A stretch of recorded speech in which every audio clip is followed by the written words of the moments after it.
Is it working? There we go. Now he Good says afternoon, everybody, and welcome to the Plum Pavilion as we celebrate the end of our sesquicentennial celebration for 2018. Before we get started, we're going to have the singing of our national anthem by Streator's own David Quinn. We do not have a flag right here, so we're going to borrow the flag from Elias Funeral Home. It's right across the street there. So please turn your attention to the Star-Spangled Banner across the street. Mr. Quinn?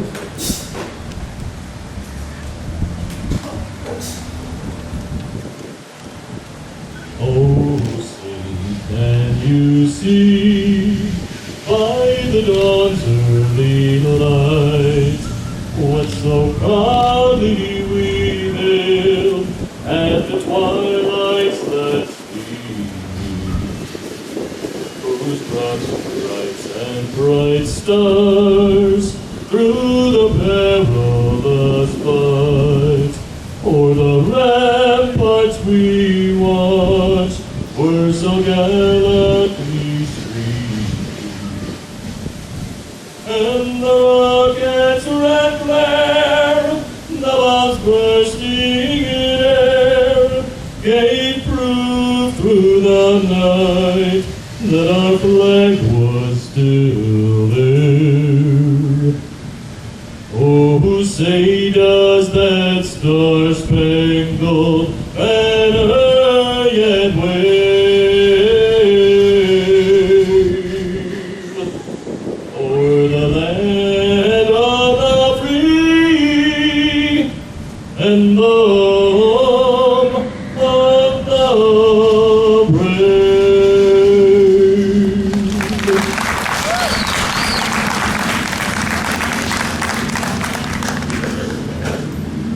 I never tire of hearing Mr. Quinn sing that song. My papers are already messed up, so please excuse me. Now I'd like to invite Pastor Caleb Zadam from the Park Presbyterian Church to give us an invocation.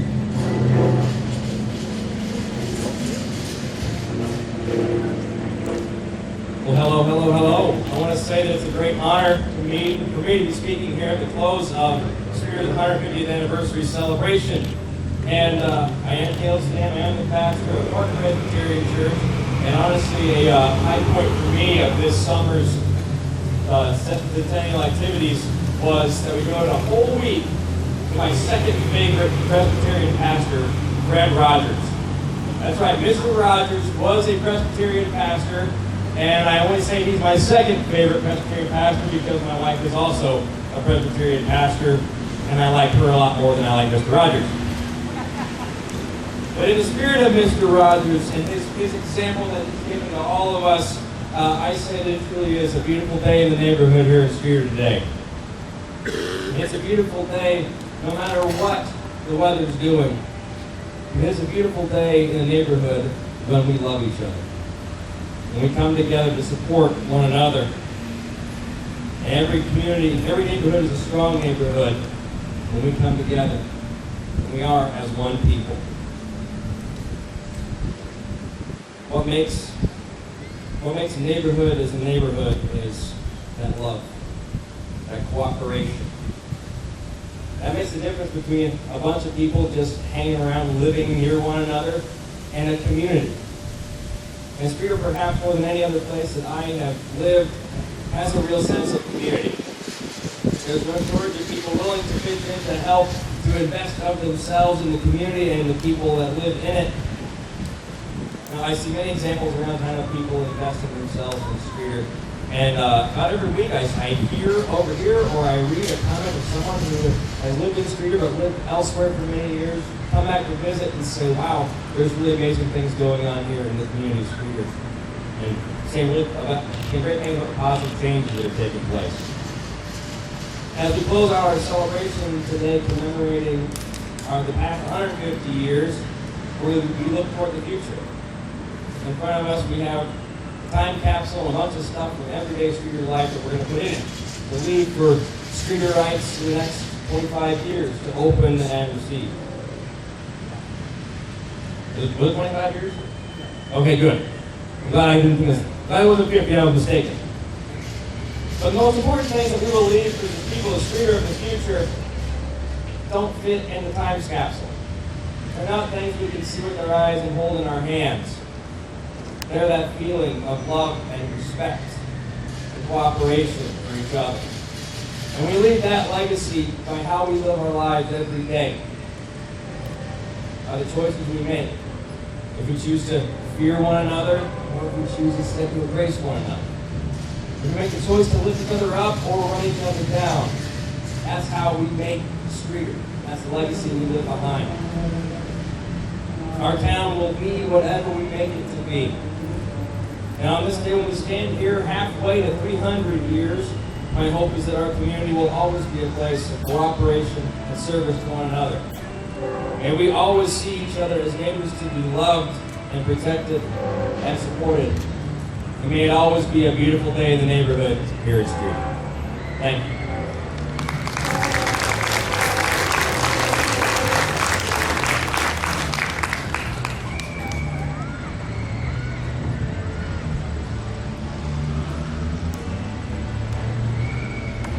And now I'd like to introduce some of the special guests that we have with us. I hope I didn't miss anyone. Obviously, we have our Honorable Mayor, Mr. Jimmy Lansford, with us. We have our City Manager, Scott Wrighton. I saw Councilwoman Tara Bedai. She is with us today.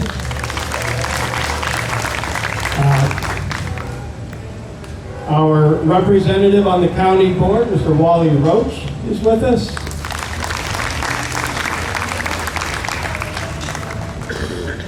And we have our city clerk, Patty Henderson. And I don't think I missed anybody else, but if I did, I am sorry. But I have a lot of people to mention today, and a lot of people to thank. So much for that. We had a very, very exciting summer to be a Streatorite. We aren't just celebrating 150 years since a group of businessmen voted to change the name of the community from Unionville to Streator in 1868. We're celebrating the entire history that's happened since then. Streator has had many, many notable people that have gone on to do wonderful things. People in the field of science, people in the field of industry, and people in the field of entertainment.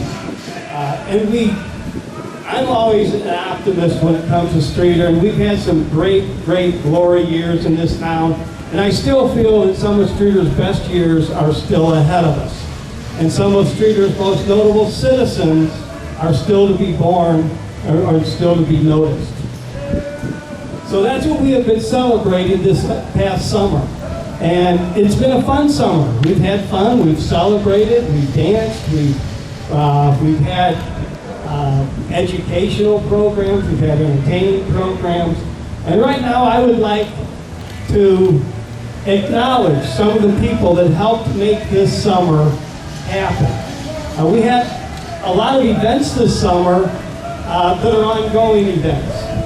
They were a little special this year because it was a sesquicentennial year.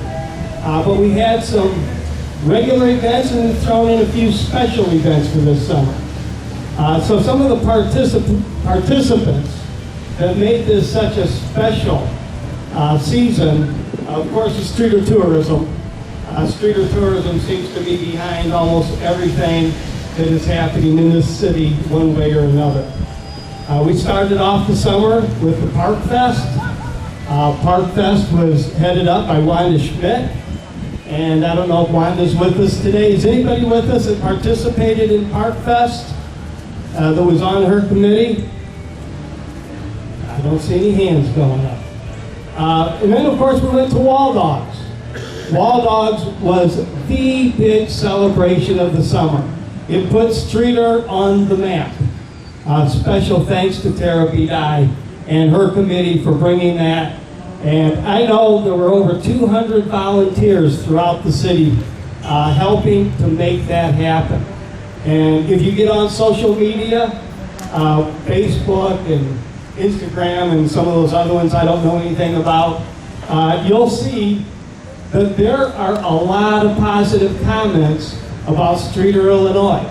And it's refreshing to get on Facebook and see people saying how proud they are of our community.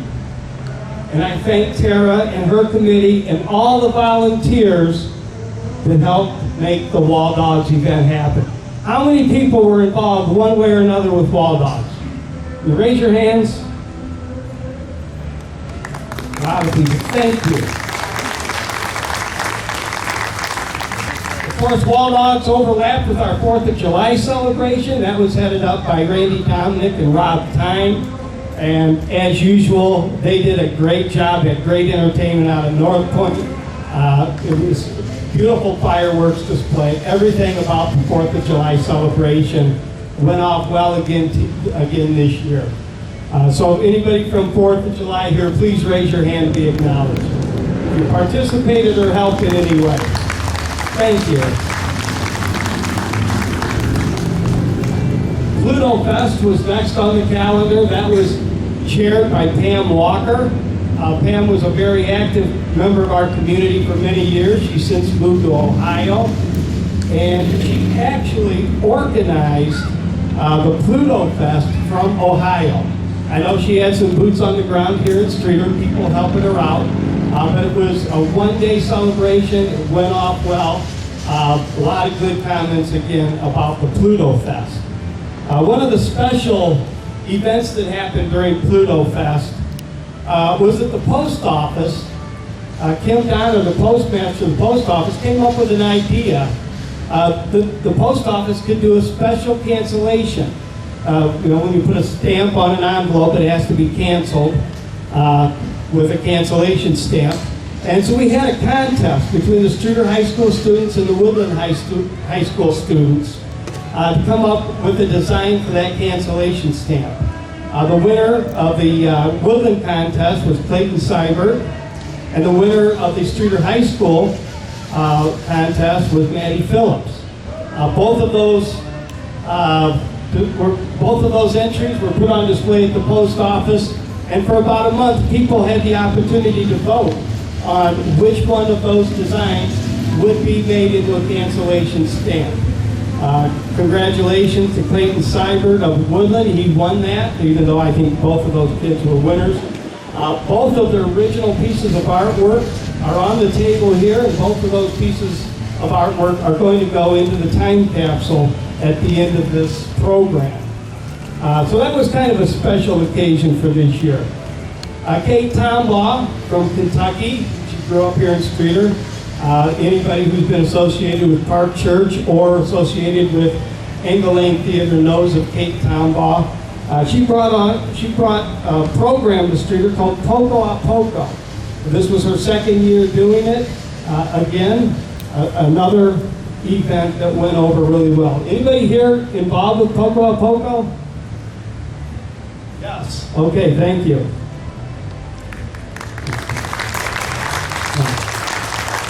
One celebration that's been ongoing all summer is the Jammin' at the Clock. We bring in local talents to play for about an hour and a half, maybe 2 hours at the corner of Monroe and Main Street in front of the replica curved clock at the Pocket Park. That's organized by Cinda Bond and Tony Pettit. I don't know if Cindy or Tony, either one are here, but that's going on. That's going to continue to go on through the rest of the summer. Another thing that was new to this celebration was the slow roll. That was an idea of Cinda Bond's Grand Street Grocery, where we did an old home tour.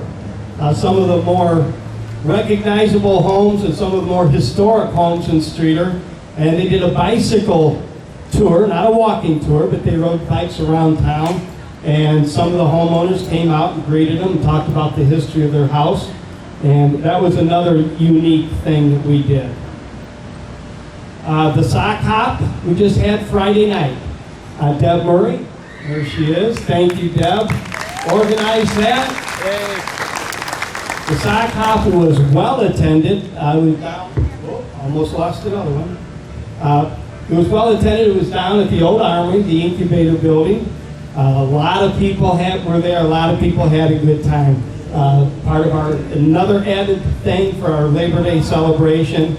And of course, Cruise Night was organized by the Dream Machines, Mike Starjack and his club. They did an excellent job. I was uptown last night, and everybody was uptown having fun as usual. Another event that we had that was organized by Bud and Jay Mawal was Streator's History Walk down at Riverview Cemetery. We had 8 of Streator's ancestors come back to life. People got to visit with some of Streator's most notable citizens, and that went off real well. So it's been a fun and exciting weekend, this Labor Day weekend, between the sock hop, the car show, the cruise night, and of course, the Streator History Walk. Anybody who was involved in that at all, this whole weekend, please raise your hand, be acknowledged, thank you.